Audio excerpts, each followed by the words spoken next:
Hello everyone, in this tutorial I will explain how to use all the tracking constants with example, and I have already covered how to use all the transform constant in my previous tutorial, so if you haven't seen that, please check that out.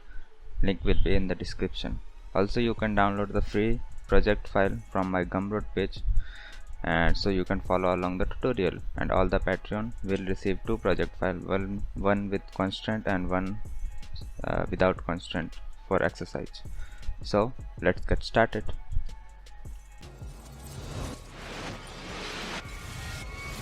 So I prepare the scene for a climb to constant. By the way, there are two type of constant. One is object constant and another one is bone constant that you can access in the pose mode. And all the thing I will show in this tutorial will applies to bone constant and object constant as well as my previous tutorial will also work both on constant, bone constant and tracking constant. By the way, for the bone constant we have two extra constant, this one IK and spline IK, which we will cover in this tutorial. So let's start with the clamp to constant. So I prepare the scene with the rocket which we want to launch. So if we will make it, then we will have to like do this, then it will go straight, but it should go like this. So how we can do this is with a constant we can do it pretty easily. So I have this curve, this rocket, so we will add a clamp to constant, and then we will select this curve, and now if I move this, see, it's going like the way we want it to go. Also here you can change the axis, like x-axis. Now if I move it in the x-axis, it will go like that. If I now move it in the y-axis, it will go, or z. By the way, auto works in most cases, and there is a cyclic which will cycle. See, so turn this off and place it back where it was. So this is clamp to constant, pretty easy. Let's move to second one, IK, which is really important constant for character rigging and mechanical rigging. So we will rig this piston. So let's get started. We will do this with the bones because we do not have IK constant for objects. So hide this for now, cap, and I will select this one and shift S, cursor to selection. Then I will add shift A, I will add bone, and then I will rotate it by 180 degree, so it's pointing downward. Also I will apply the rotation, and now I will select this and shift S, cursor to selection. Then I will select this, I will go into the object property, and then I will click on in front so we can see it. And then in the edit mode I will select this head of the bone, and then shift S, selection to cursor, so we have this over here. And then I will have like I will select this and then this, and now I will press shift S, cursor to selection, so we have this over here. And now I will add one more bone, so E, Z, like this, and then I will press shift S, cursor to selection, so we have one bone for this object and one bone for this object. We need one more bone for this object as well, that I forgot to add. So E, Z, and then I will do switch direction. So if you see it's not connected, so select this one and then press Ctrl P, connect. So now it's connected, and we do not want to connect this. So what we will do is we will select this, I mean press Alt P, clear parent. Now it's not parented, and we will have like one more bone for stretching, which you will understand once we make it. So again switch direction, parent this to this, Ctrl P, parent, and now it's parented. So now let's parent everything to the object. So select this object and then the bone, go to the pose mode, select the bone which you want to parent to, Ctrl T, parent to bone. Now I will repeat this process for all the objects. Again select this, select the armature, go to pose mode, select the bone that you want to parent to, Ctrl P, parent to bone. And for the last one, this one, again go to the object mode, select this, select the armature, go to pose mode, select the bone that you want to parent to, Ctrl P, parent to bone. So now if I move this, it will move that one. If I move this, this will move this one, and this will move this one. So now let's add IK constant to this one, because this will IK to this one. So IK, select this armature. By the way, we will have to rename it, so we can I will name it target target. So we can select it easily, the target. Now I will have add one more bone. So I will just duplicate this one, Shift D. Oh, by the way, for duplicating we will have to go to edit mode, Shift D. I will move it in the x-axis. I will name it controller CTRL, and we can now switch the direction. So now if I rotate this bone, it should work, but it's like not working because I will have to parent this bone in the edit mode, parent this bone to this one, but I will have to keep the offset. So now if I rotate this one, it should work, but it's not working like the way we want it to work. So what we can do is we can select the bone, go to the bone setting, and add this stretch. Now see what's happening. Now it's working, but not the way we expected. So if I enable this cap, now if I animate it, you will see it's going through this object. So how we can fix this? It's also pretty easy. Just select this one and then lock the x-axis, then select this, lock the x-axis as well. Now it should work. See. So this is IK constant. By the way, we have 4 more setting for the IK constant. So let's see. This one is pole target that we can set. Like in this example, we do not need any pole target, but let me make one for demonstration purpose. So this is the bone, and now we can add this one to the bone to like pole. So name it pole. It's always good to name all your bones so you can easily select that. So now as you can see, it will point the pole targets. So if I hide the to stick, you will be able to see that this one is pointing this one. So if I move this will also move. So this is what we have pole target for, by the way. Go to edit mode and delete this one because we do not actually need this in this example. And then we have few more settings. Let's see. Like this pole angle, which will work with the pole target. We can rotate that over here, and then duration, and then chain length. If you want this to only work like from this bone to this one, not this, you can select that over here. If you have like 10 bone but you want the IK to work on only 5 bone, then you can type in 5 over here, and then this is use del use. This is self-explanatory. And then so let's move to next one, which is lock track.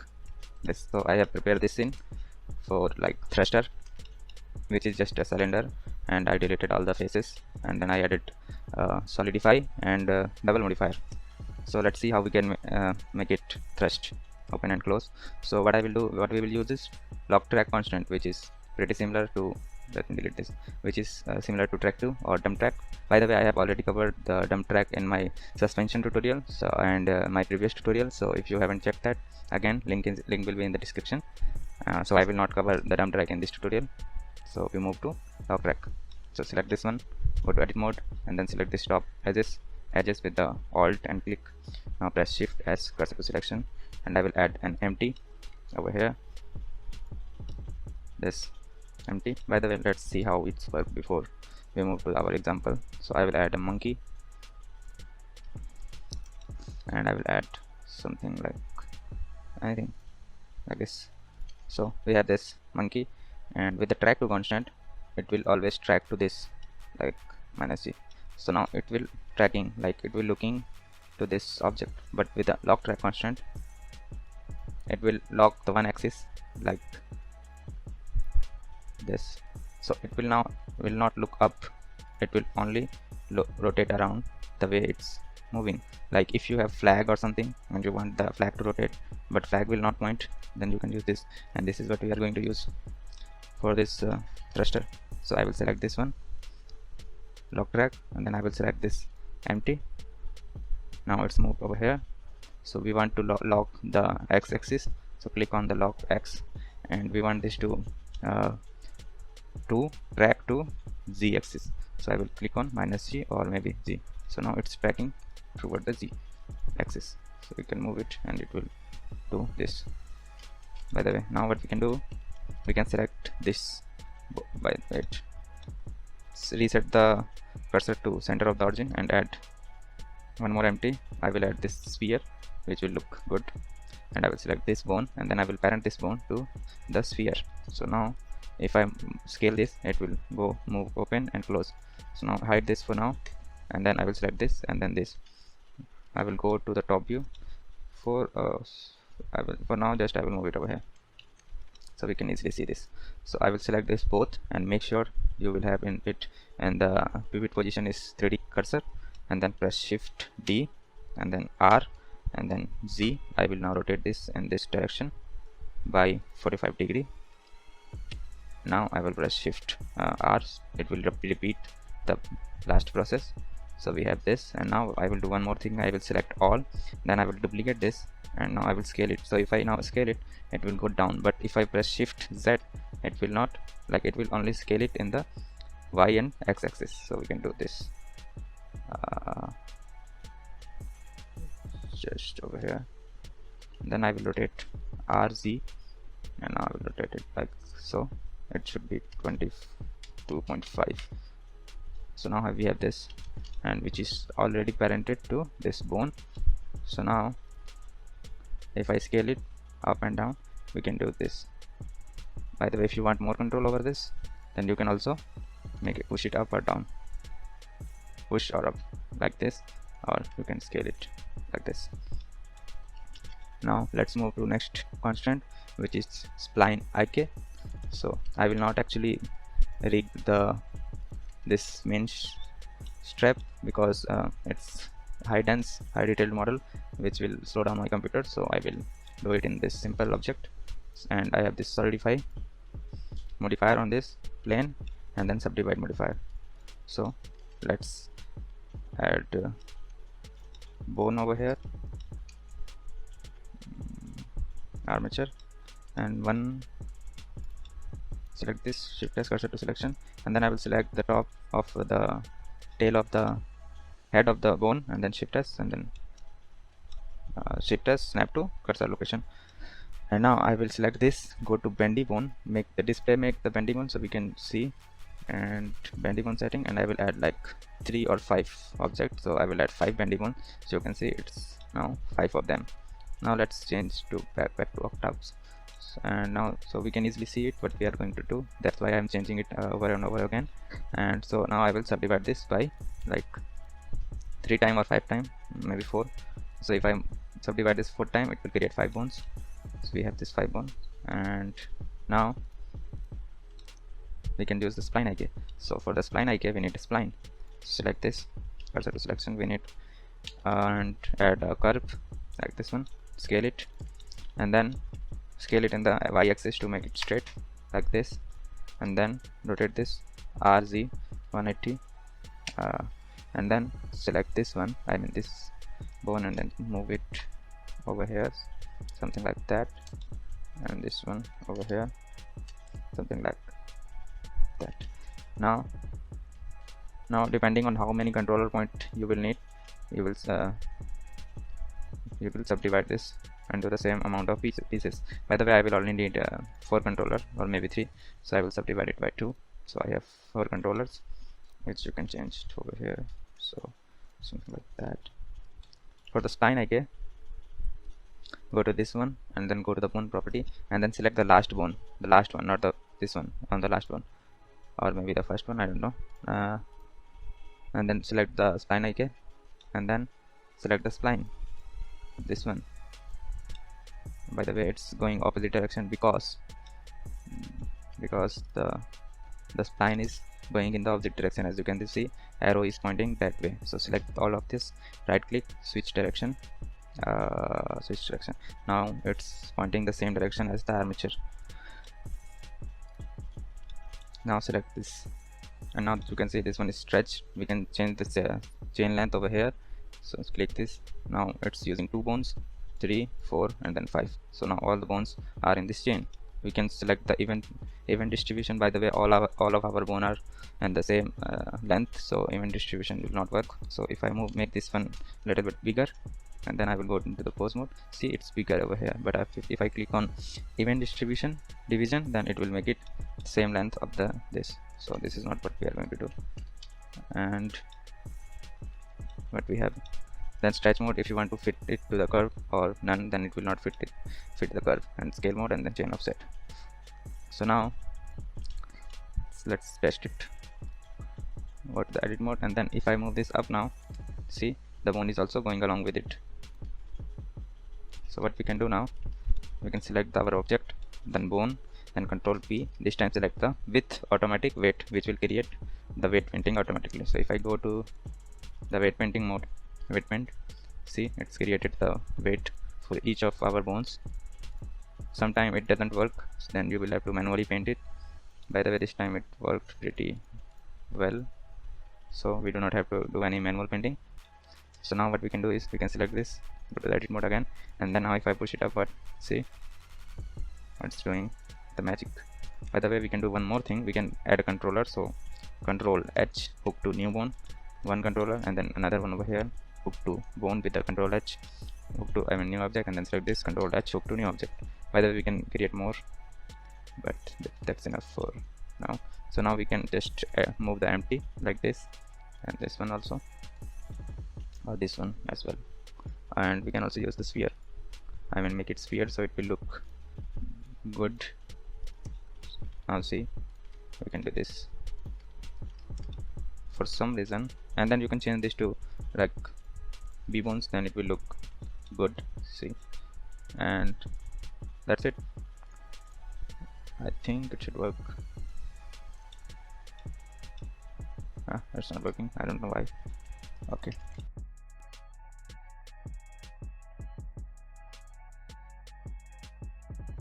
so let's move to the next one, which is track to constant. So this is really useful. I prepared this eyes, and yeah, so we have these two eyes, and then we can add this object over here, and then we can have our eyes to always point to this empty. And see, now we will have to play around with the setting. So the Z should be always G because it's the Z axis. Then we want this to look in the Y axis, but in the negative direction, because this one is minus, this one is plus. So if I click this, see it's pointing this one. We can delete this one and then shift T and move it here. So now if I move this, it will always point toward the eyes. By the way, it's a really useful constant which we can also use with the with the camera and lights. So let's move to this and see what we can do with this. For some reason it's lagging. No, it's okay. Now I will add light, area light. I will move it up, increase the intensity so we can see the effect. Too much, 500, 100. Yes. Now let's see, it's pointing this one, but if I move it over here, so it's not pointing the monkey. So what we can do is we can add a constant to the light as well, and then this monkey. So we need the up direction should be the Y axis, so change it to Y, and then it should point the Z axis to this monkey. So now if no matter where we move, it will always point toward the monkey. So shift T, add more lights, move it here, move it okay, or move it backward. It will always point to the object. Also we can add camera like this one, shift R, Z, push it up, and then push it down. So now I can add track to the camera as well, and then I will select this. So up should be Y, I think, and then it should point X axis, Y axis. Maybe it should be X or Z. Yes. Either, yes. So now if you go into the something is wrong. Delete this because I can't see the actual actual property of the camera. So let's first set up the camera. Now I will apply the rotation, which we cannot, so reset the rotation. So the camera it should be Y, and then it should point the Z direction to that way, to the minus. Yes. So if I move this up, see, camera will always point to this direction, and it will create really cool camera animation. So let's go to the camera. See, if I move this one, see how cool it's creating camera movement with no effort at all. So that's it for this tutorial. In the next tutorial I will cover all the relationship constant, which is really cool constant. And if you want to support this channel, you can join our Patreon and you will receive all the project file from the our tutorials, like this one, this one, this one, and much more. Like more than 20 project file is already available for just $3, and you will have all the extra benefits as well. And yeah, that's it. And thanks again for watching. See you in the next one, and if you enjoy the tutorial, consider subscribing.